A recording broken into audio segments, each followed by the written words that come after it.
Yeah, this is his song. You heard this? That's his walk-up song. Dude, I'm so fired up for this. I don't know. I'm optimistic that here's the thing. In a day when nobody cares about striking out, he cares. Which I love. He's going to put the ball. They struck out like 30-something times last year. My dad. Let's go, bro. Put the ball in play. I don't care what it looks like. That's going to be. He's going to battle and fight and foul pitches off and have a 12-pitch at bat. And even if he grounds out to shortstop, I on deck got to see 12 pitches, and I kind of know what he's going to do to me. That's valuable, dude. Why has the strikeout, like, it drives me insane. Because, like, people are like, the 3 true outcomes. I'm like, look, when you put the ball in play, yes, like, you could still make an out. They have to field it cleanly, throw it cleanly, catch it cleanly, right? There's 3 elements, 9 times out of 10, even if it's a ground ball. When you put the ball in play, you're forcing the defense to actually make a play. 100%. Right? Like, I'm just a believer in that in general, like as a principle. And seeing guys whiff and strike out drives me insane. It drives me crazy. And when I hear people say it doesn't matter, it's an out, it's like, no. Am I just an old school? I think we both are in that sense, but I'll tell you this, players chase the money. No doubt. You don't get paid for putting the ball in play. You don't get paid for base running. You don't get paid for defense. You get paid for getting on base, driving in runs, hitting home runs, high OPS. That's where you get paid.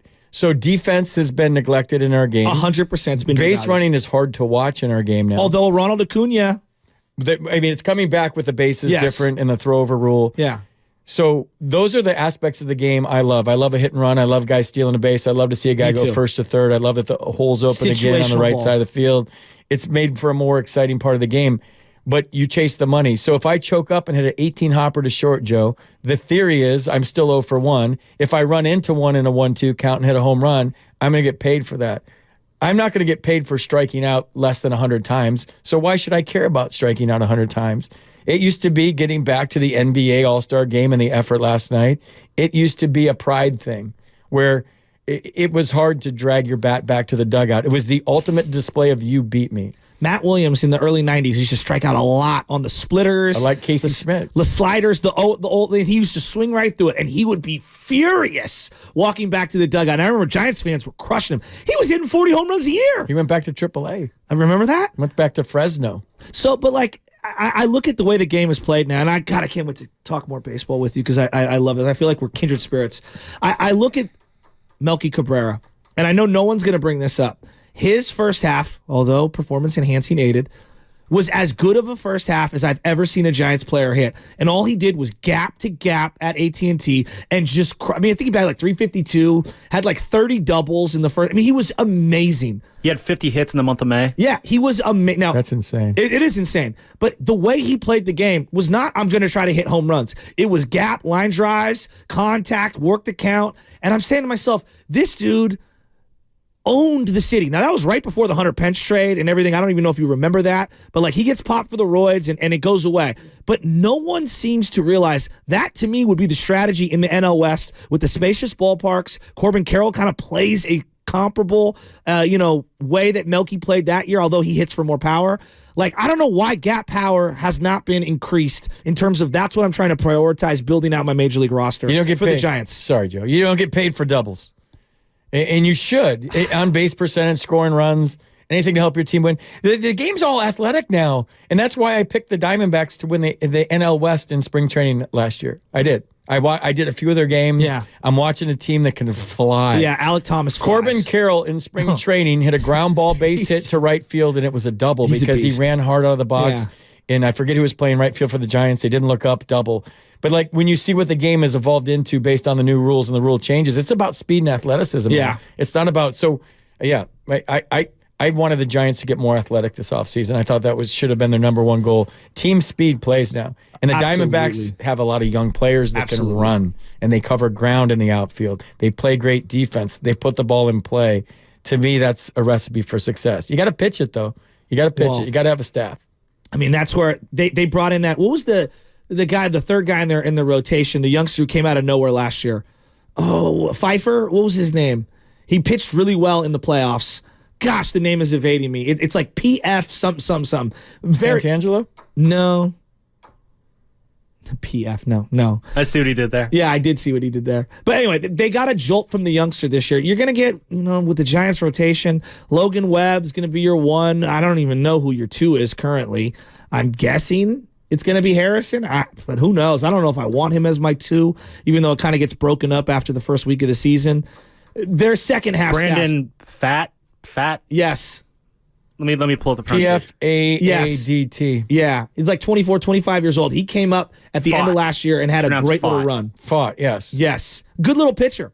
I mean, he gave a jolt to him. Merrill Kelly and Zach Gallen are beasts at the top of that little rotation. They got a nice little team. I like Arizona. Well, I mean, it's the toughest division in baseball simply because of one team. Well, and San Diego on paper looks good. Yeah, they're not going to be the same team as they were last year. They lost, 11 one-run games or 11 extra inning games or something like that? That ain't going to happen. And trading one. The Diamondbacks went to the World Series. But I saw that coming. I called the Diamondbacks thing. The Dodgers were too reliant on two guys. Mookie Betts and Freddie Freeman. And if they have a bad 5-game series, you're done. Done. Done. They got so much pressure on them.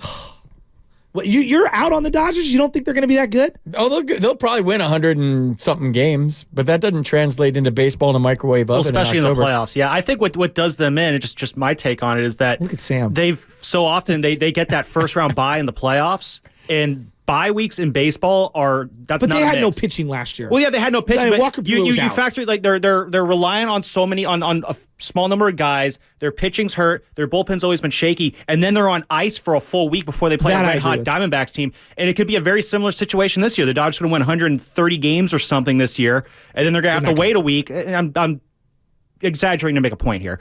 They're going to have to wait a week, and then they're going to play some red hot team that was in the 5 or 6 seed, and I think that's a very big disadvantage for the Dodgers if they're in that situation. If you were watching the Diamondbacks-Giants late in the year, there was a 3-game series where the Giants still had a chance, and they just got pummeled, emotionally pummeled by the Diamondbacks. You could tell Diamondbacks were coming. You could just see it in that particular series. They weren't ready for that series. They were the Giants? They were sleepwalking in that series. Why do you say that? I don't know. It just seems like for whatever reason, in the biggest series of the year, they weren't ready for it. That was that 3-game set in Arizona? I don't know. It was right after that Colorado weekend, too, where they had they lost the doubleheader, I think, that weekend, too, in Denver. And it was just, you saw in how they were playing, like something was clearly off. And then they got home, and that was right before then. Then Kapler and Brebbia had that weird exchange on the mound. And you could just tell, this is all coming undone at the seams in that last 2 weeks there. Yeah, there was meetings in the clubhouse where the manager didn't speak. You know what we said? That's weird. Well, we were like, if you have to have 7 team meetings, you're done.